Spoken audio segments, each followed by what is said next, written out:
Leaders in Europe are set to hold emergency talks in Paris this morning to discuss the situation in Ukraine, as a U.S. delegation led by Secretary of State Marco Rubio appears to hold talks with Russia in Saudi Arabia.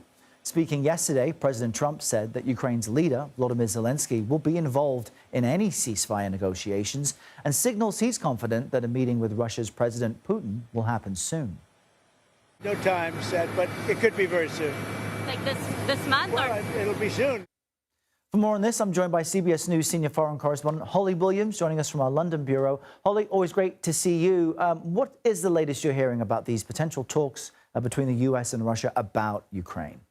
Well, good morning, Errol. We don't have a date for a summit meeting between President Trump and Vladimir Putin, but things seem to be moving very quickly.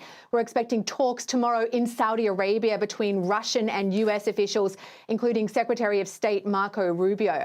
Now, Ukraine's President Vladimir Zelensky told reporters today that Ukraine is not taking part and, quote, did not know anything about it. Speaking on Meet the Press yesterday, Zelensky said that Ukrainians would never accept a deal to which they are not a party. Zelensky also said that he had warned President Trump about Vladimir Putin's intentions in a phone call last week. He said he told Trump, quote, Putin's a liar. He doesn't want any peace. But I think he's really a little bit scared about President Trump. And I think the president has this chance and he's strong, but don't trust him. Don't trust Putin, end quote.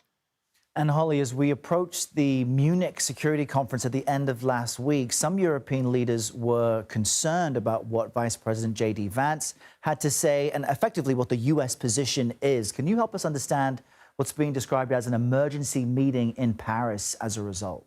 Right, a lot of worries here in Europe. Last week, Secretary of Defence Pete Hegseth told his European counterparts that there are limits to US support for Ukraine. Specifically, he told them that the US does not support NATO membership for Ukraine, which would require the US to come to Ukraine's defence if it's attacked. He said the US will not contribute troops to any peacekeeping force in Ukraine. And he said it was unrealistic for Ukraine to return to its pre-2014 borders.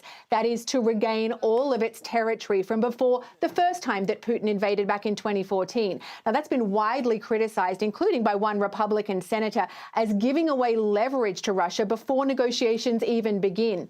In response to that and other statements from US officials, European leaders are holding an emergency meeting in Paris today. They are clearly worried about being excluded from negotiations, and they're concerned that the US may not do enough in their eyes to protect Ukraine from a re-invasion by Russia. Interestingly, the British Prime Minister Keir Starmer says the UK is willing to contribute troops to any peacekeeping force if there's a ceasefire deal.